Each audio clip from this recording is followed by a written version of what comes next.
I've been learning these principles and watching you and other teachers for a while now, and I've applied what I've learned, and I've watched amazing things manifest in my life. The law is applying itself to you. Yes. And to be consciously aware of it when that happens is what true knowledge is, isn't it? Right. Yeah. And it's been amazing. It's been fascinating to be a part of that experience. And well, it's not fun if it happens accidentally.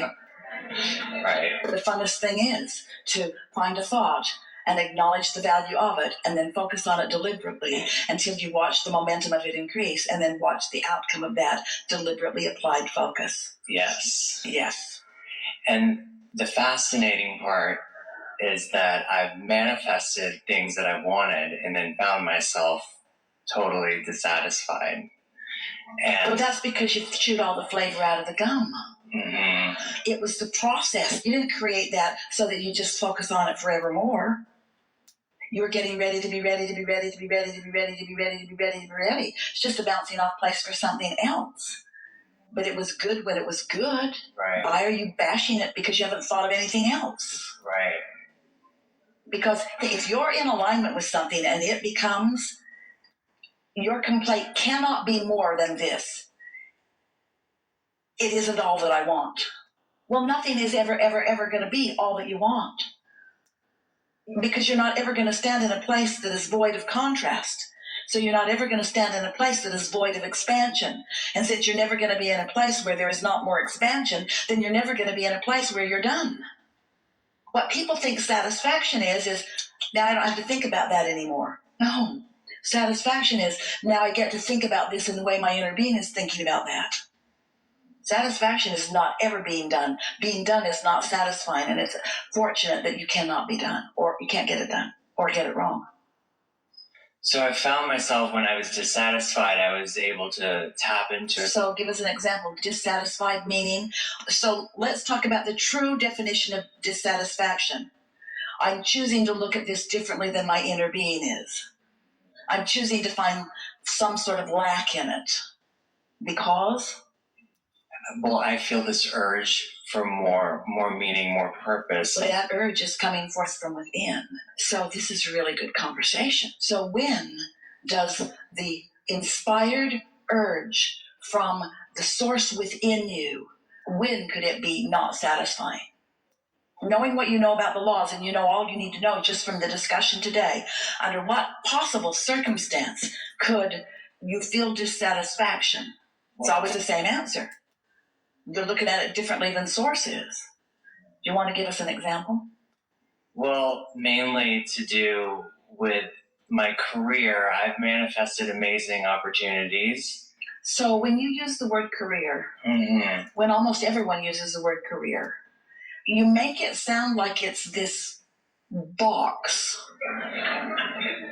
What's that? That's my career. What's it made out of?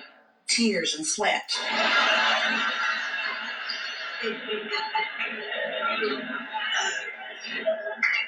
It's a fluid thing that never ends. We want you to consider your career being you are the creator of your own experience, and your career is letting things occur to you that you want and then lining up with them and watching them manifest. You are an architect. Well, that's what I am.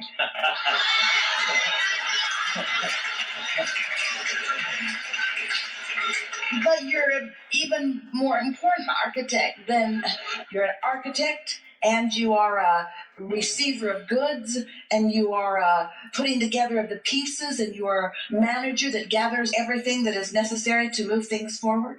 What kind of things do you architect? Buildings? Residential. Yeah. So did you do more than one? Yes. If you only got to do one, would that have been dissatisfying? All that training, all that knowledge, all that pencil? That's the thing, is I put so much effort into the schooling, the training, and the experience. I've worked for one of the best architects in the world, and I never found myself like I was aligned with my purpose. And so I'm at a crossroads now. I've put all this energy and effort into this big career that doesn't bring me joy. There's no hope for you.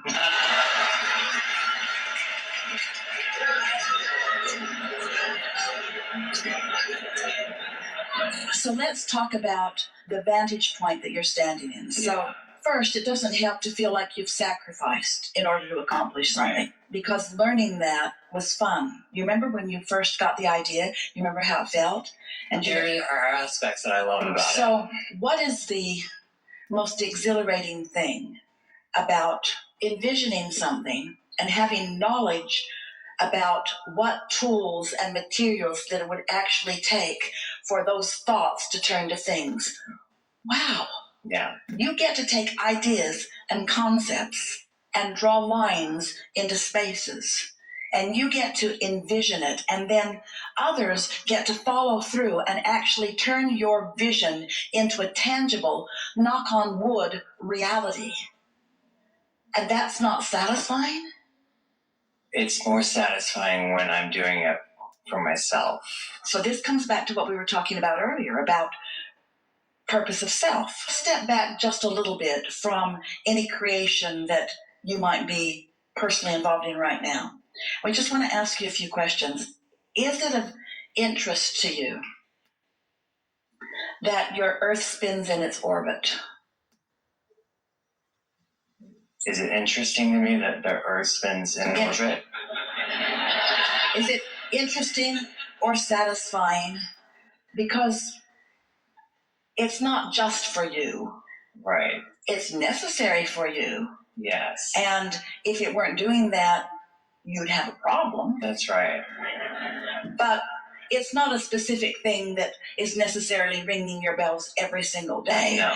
And yet there is something about it that you could appreciate. Yes. And if you focused on it, even with a more fine point, you could actually bring yourself to true appreciation that might even evoke tears and enthusiasm. You can get pretty excited about your Earth and the way it spins in proximity to other planets and the longevity of it and the balance of it and really the perfection of it and that never-ending unfolding creation of it and all that it does to keep itself current and vital and alive and current and vital and alive and current, relevant, all the stuff that your planet continues to do to stay relevant, even though it's pretty much the same old orbit year after year, so much so that people write it down and tell you what's going to happen. And when you wake up and get partway through the day, on Monday there's going to be a blocking out of the sun, which is so expected, it's so predictable, but even in its predictability, it's still pretty amazing, isn't it?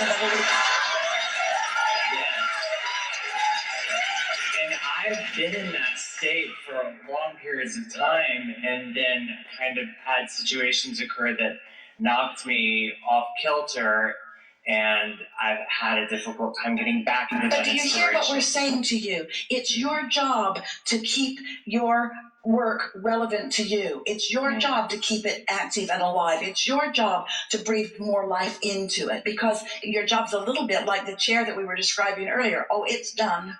This is my career. What's your career? It's this. And we say, oh, it's alive and it's breathing and it's more. And you're attracting more people that are wanting more things. And the expansion of what you are building is becoming more and more and more. Architecture is changing in every moment, the way that it comes together. There are ideas coming from your inner being that some architects have not yet drawn. There are easier ways of doing things that most architects don't even know about. There's discovery within this architecture that you've not allowed yourself to discover because you're choosing to be bored rather than alive with it, you see. There's so much more. Now, you could, and maybe should, there's no should, but you could, and maybe want to, you could say, this is no longer fueling me, and maybe I'll go do something else. But the thing about this is, there's so much momentum about all of that, and you won't let yourself just turn your back on that and do something else, because you have this belief that you've invested so much that you would be wasting something. And we say, you can't waste anything. But what you could do, you could in any moment in time pinch yourself off from your true, real resources and looking at something in a way and calling it boring or not interesting, especially if it's something that you are in a position that you're contributing quite a bit of your time to in every day. It's not a waste, but it is a squandering of potential.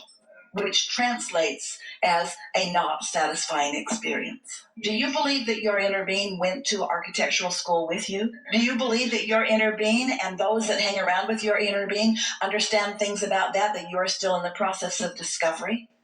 Do you believe that there are things to be built of a physical nature on this planet that are in the vortex that haven't been built yet? Do you believe that you could get in sync with your inner being and that you could, in a state of allowing and receiving, that you could receive an idea that would thrill you when you receive it? And if you didn't kill the idea with doubt and, oh, that's never been done or that can't be done, but if you chose to not be bored today, instead ride the rocket of that desire or ride the rocket of that newfound thought, can you feel how it could gather momentum? And those non-physical and physical alike who have information about how that could be accomplished could then rendezvous with you on the beach in that vortexual sandstorm that we're talking about? I'm open to it. That's the point. Are you open to it? That's the point. And in a conversation of boredom and dissatisfaction, in those moments, you're not open to it. In those moments, you're arguing for a limitation that won't let you receive, you see. You have to be expectant that there's something good for you there. And you see, here's the thing. This is what we know for sure about you. You are an energy, a consciousness that must expand.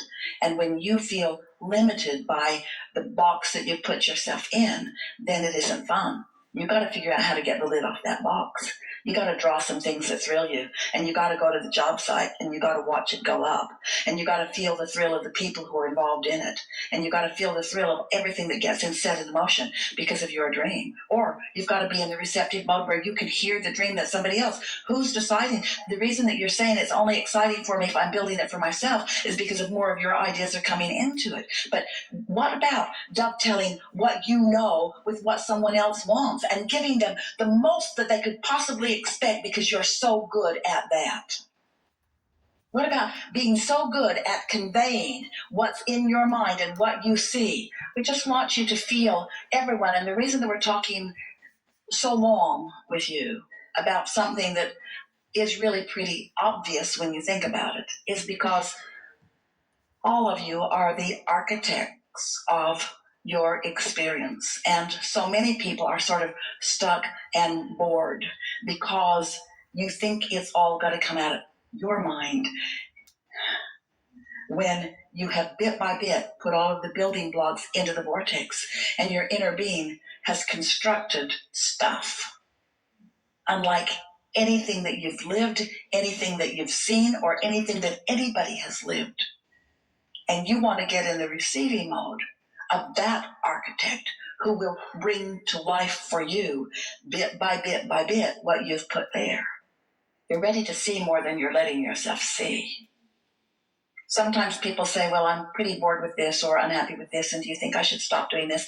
And sometimes we say yes, but we always say, don't leave out of dissatisfaction. Stay until you're satisfied and then leave if you want to.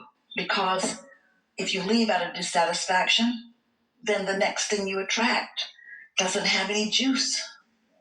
You just can't get there from there. You gotta cash in the chips of all that energy that you flowed. You see, we can see your vortex and we can see how you feel about it, and we feel different about it than you do.